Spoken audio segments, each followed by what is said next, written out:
Bonjour, bienvenue sur BD7 Le Mag. Au sommaire ce mois-ci, une épopée en Amérique avec Gringos Logos, la vie aventureuse de Calamity James, l'histoire d'une locomotive avec La Douce et un nouvel album de l'auteur limousin Patrick Sobral. 1948, Joseph Gillin dit JG, le créateur de l'école de Marcinelle, c'est-à-dire l'école de Spirou, dessinateur de Jean Vallardi, de Jerry Spring et de Spirou lui-même, a peur de la Troisième Guerre mondiale et du communisme. Il décide de partir aux USA. Il ne part pas tout seul. Il embarque femme et enfants, 4 enfants, dont un bébé de quelques mois, et 2 élèves à lui, 2 dessinateurs. L'un s'appelait André Franquin et le deuxième s'appelait Maurice. André Franquin allait être le dessinateur le plus important de Spirou et le créateur de Gaston Lagaffe, et Maurice, le dessinateur de Lucky Luke.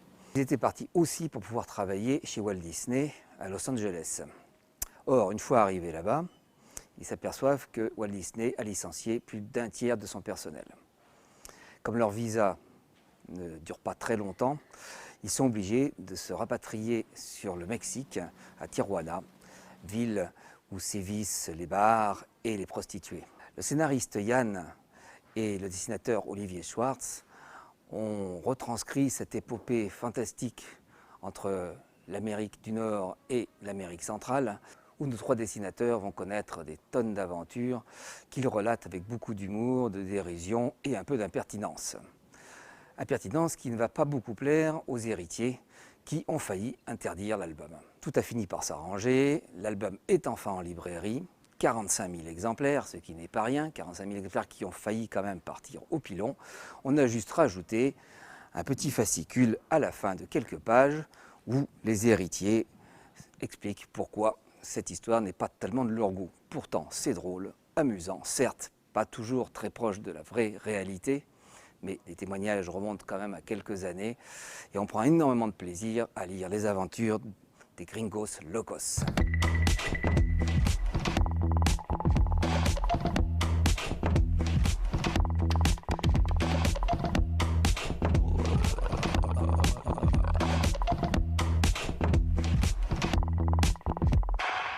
Restons en Amérique, mais quelques 50 ans plus tôt, en plein dans le vrai western, avec la vie de Martha Jane Canary, plus connue sous le nom de Calamity Jane. À la fin de sa vie, Calamity Jane se retrouve au chômage du Pony Express pour lequel elle travaillait et raconte à droite et à gauche, et à qui veut l'entendre, ses exploits passés. Elle se donne aussi beaucoup à l'alcool et ses racontards ne convainquent pas toujours grand monde. Pourtant, la légende est née. Les revues vont parler d'elle. Calamity Jane va devenir une vraie légende de l'Ouest. Elle mourra pourtant à 51 ans, quasi aveugle, dans un hôpital. C'est ce que raconte ce 3e et dernier tome, illustré avec talent par le jeune Mathieu Blanchin et raconté par Christian Périssin, scénariste qui s'est plus inspiré de l'ambiance du feuilleton d'Eastwood que des images en cinémascope des grands films américains. La narration est remarquable, le dessin amusant et léché. Vous avez dit chef-d'œuvre? Oui, oui, j'ai bien dit chef-d'œuvre.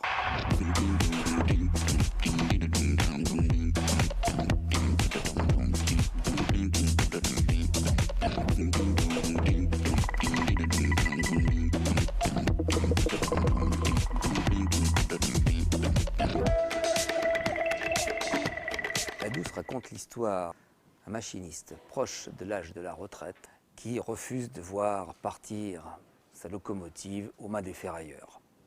Il s'ensuit un récit onirique où on parle du temps passé, de la mémoire, mais aussi du fait qu'il faut savoir évoluer avec les nouvelles technologies. Remarquablement dessiné, François Skeuten, le dessinateur des Cités obscures, est pour la première fois scénariste de ses propres récits. Les images sont toujours aussi somptueuses et le dessinateur a même prolongé le voyage sur Internet avec un site spécialisé où l'on voit la locomotive foncer vers nous, comme autrefois quand on voyait les images qui faisaient peur dans les premières salles de cinéma.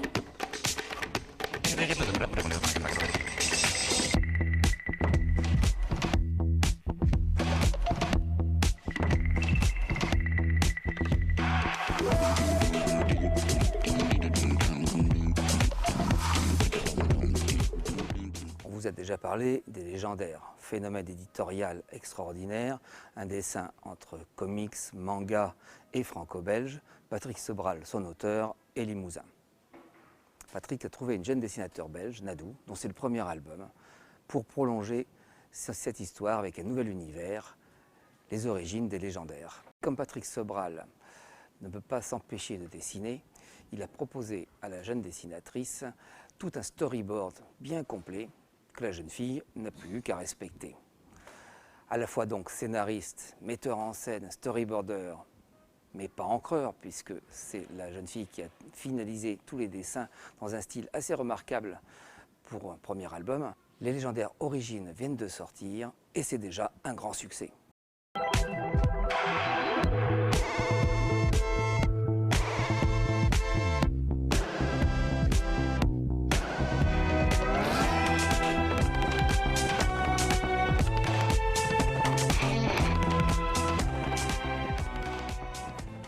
Voilà, BD7 Le Mag est terminé. Bonne lecture et à bientôt.